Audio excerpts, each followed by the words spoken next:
Bonjour les enfants. Aujourd'hui, nous allons enfin découvrir la fin de l'histoire Le Gros Navet. Alors aujourd'hui, vous deviez voir tous les mots de vocabulaire. Nous allons regarder ensemble quels sont les nouveaux mots que tu rajoutes dans ta boîte Mémoire des mots. C'est parti. La souris. La souris, c'est ce petit animal que tu connais. Souvent on dit qu'elles aiment manger du fromage, mais en vrai, elles mangent vraiment beaucoup de choses. Des graines, des morceaux de légumes, enfin bref, elles aiment tout ce qui traîne. Jaillir. Jaillir, c'est quand quelque chose sort d'un coup et très très fort. Regarde sur cette image. Il s'agit d'un geyser. C'est à certains endroits de la planète de l'eau qui sort d'un coup très fort. Cela fait comme une grosse explosion. Ça va vers le ciel. C'est impressionnant. Tomber à la renverse. Tomber à la renverse, c'est tomber très fort en arrière. Regardez le monsieur, il tombe à la renverse de sa chaise. Il va tomber sur les fesses ou sur le dos. Tu es prêt? Donc aujourd'hui, je vais te raconter l'histoire en utilisant les illustrations du livre. Tu es prêt? Il s'agit toujours du livre Le Gros Navet. Après le long hiver russe, la neige avait fondu, le printemps était revenu. Il était temps de semer les légumes dans le potager. Le grand-père sema les légumes et, pour finir, déposa dans un trou une graine de navet. Le grand-père prit bien soin de ses plantations. Le navet, surtout, lui donnait de la satisfaction. Il poussait plus vite que tous les autres légumes. Le navet avait tant poussé que le grand-père se demanda comment il ferait pour le cueillir. Le grand-père se retroussa les manches, cracha dans ses mains, empoigna les feuilles du navet, s'arc-bouta, mais le navet ne bougea pas d'un centimètre. « Mère, viens m'aider !» cria le grand-père. La grand-mère prit le grand-père par la taille, le grand-père s'arc-bouta, la grand-mère aussi, mais le navet ne bougea toujours pas. « Allons, on recommence plus fort !» lança le grand-père. Et pour soutenir son effort, il répétait « Tire, tire, tire navet, tire, tire, tire navet !» Et la grand-mère reprenait « Tire, tire, tire navet, tire, tire, tire navet !» Mais le navet demeurait rivé au sol. « Va appeler notre petite fille !» proposa le grand-père. « Macha, viens vite ici !» appela la grand-mère. Macha accourut et se cramponna à sa grand-mère. Le grand-père s'arc-bouta, la grand-mère aussi, Macha aussi, tout en scandant « Tire, tire, tire navet !» Mais celui-ci ne voulait toujours pas bouger. Macha siffla alors son chien Bobby. Bobby déboula de la maison, se précipita dans le potager et s'accrocha à Macha. Le grand-père s'arc-bouta, la grand-mère aussi, Macha aussi, Bobby aussi. Les tire, tire, tire navets recommencèrent, accompagnés des jappements furieux du chien. Mais le navet faisait le sourd. Que faire? Le grand-père était désespéré. Alors Macha alla chercher le chat. Celui-ci arriva en s'étirant et s'accrocha à Bobby. Le grand-père s'arc-bouta, la grand-mère aussi, Macha aussi, Bobby aussi, le chat aussi. Les miaulements se joignirent aux jappements et au tire, tire, tire navet. Mais le légume géant manifestait toujours la même volonté.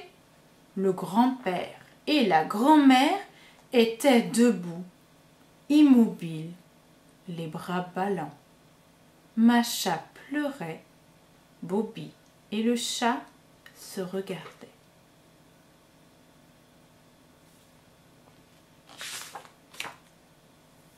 Alors, à présent, nous allons pouvoir écouter la fin de l'histoire.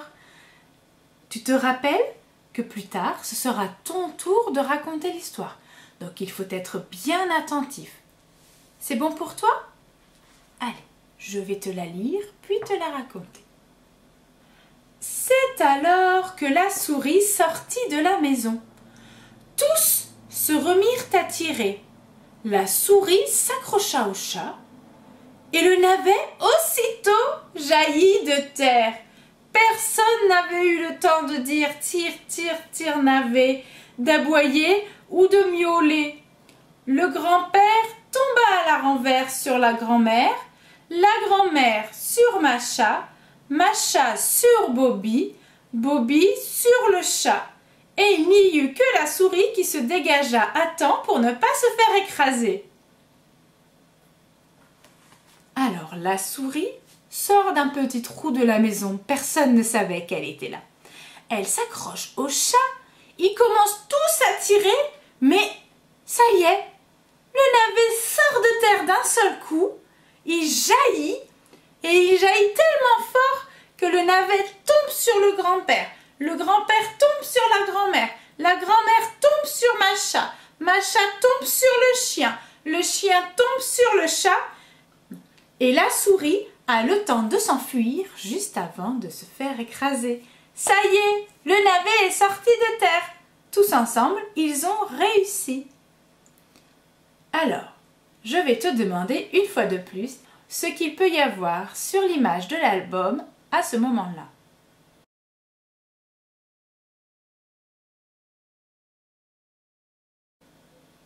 Tu crois qu'on va voir le navet enfin sorti de terre et puis tous nos personnages qui tombent les uns sur les autres? Eh bien, vérifions. Regarde, on voit bien le grand-père qui est tombé sur la grand-mère. Il a les fesses par terre, la grand-mère aussi, Macha aussi, le chien aussi. Ils sont tous à la renverse. Le chat aussi essaye de se dégager. On voit que la petite souris, elle, ne se fait pas écraser. Et on voit bien que le navet est sorti de terre. On peut voir sa racine. Il est tout entier dehors. Et comme petit cadeau, je vais vous montrer la toute dernière illustration qui est dans le livre. Regardez bien. Il n'y a plus rien d'écrit, mais voyez le navet, il est laissé là. Et qui peut le manger? La petite souris. Est-ce que la fin de cette histoire t'a plu?